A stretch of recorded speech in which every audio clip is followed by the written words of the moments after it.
This story has been everywhere online, and honestly, I can understand why so many people are upset. A video from Bogotá, Colombia went viral after neighbors believed they had witnessed a child being abused on a balcony by a man from Texas. People began shouting from nearby buildings, recording videos, and calling the police because they genuinely believed a child was in danger. Now, whenever children are involved, emotions run high, and rightly so. We have seen too many real cases where children have suffered abuse, so people naturally want to protect them.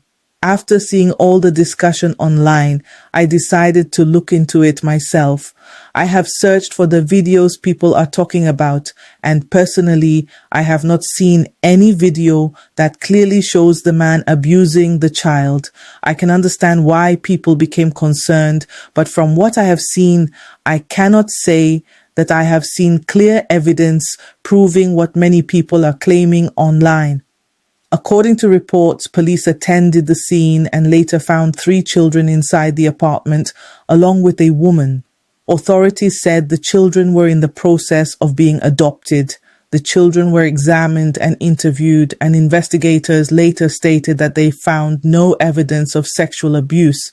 The man was subsequently released while the case was reviewed. Now, I know some people believe the authorities got it wrong.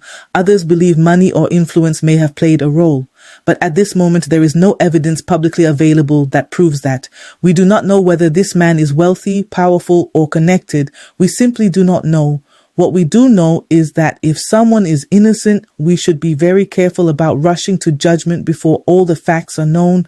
At the same time, I do not think the neighbors were wrong to report what they believe they saw. If you genuinely think a child is in danger, you should speak up. You should report it. Children's safety must always come first. And the reason people react so strongly is because there have been real cases where children have suffered terrible abuse. One heartbreaking example is the case of baby Preston Davy here in England. Preston was only 13 months old when he died. He should have been safe, protected, loved, and given the chance to grow up. Instead, the court heard evidence that he suffered horrific abuse.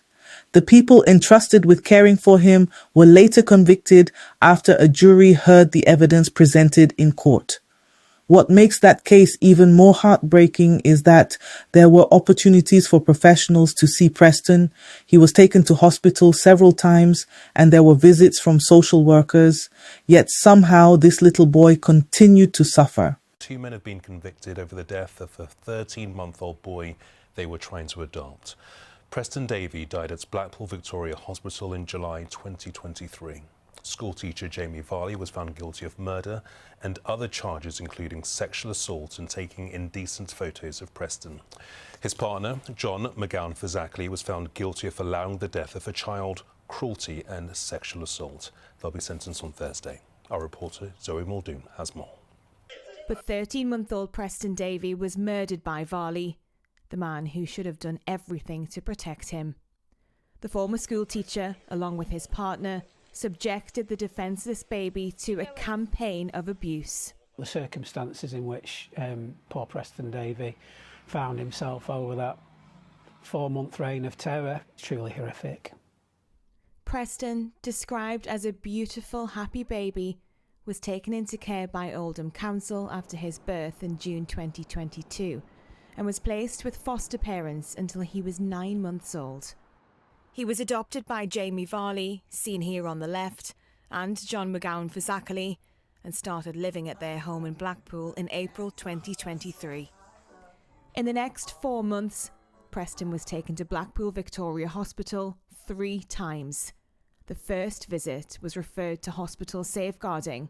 Officers attended at the hospital as they do and is appropriate. The officers were actually turned around. In essence, didn't get to see Preston or parents. That decision was made at the hospital. After another trip to hospital for a fractured elbow, there were 2 separate visits to the family home from 2 Oldham social workers. Neither raised any concerns. But texts between Varley and his friends showed he was struggling with being a new parent. In one message, he wrote that the baby was needy and screamed all the time. In others, he made out to be the doting dad. On the 27th of July 2023, Preston was taken to hospital for a fourth and final time. Varley told police that Preston had drowned, that his death was an accident. Because he was being sick, I thought he could have been choking. Preston had 40 traumatic injuries when he died, including dozens of bruises. These were brushed off by McGowan Fazakerley as the baby being clumsy. You turn your back with that little one. As a boy, he moved. The couple always denied ever harming. That is why safeguarding children is so important. Every bruise, every injury, every concern raised about a child should be taken seriously.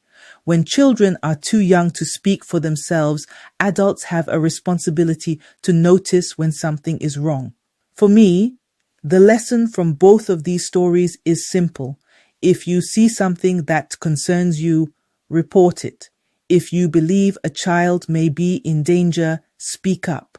Never ignore warning signs, but at the same time, allow investigators to do their jobs and follow the evidence wherever it leads.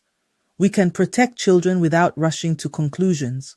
We can care about child safety while also being fair.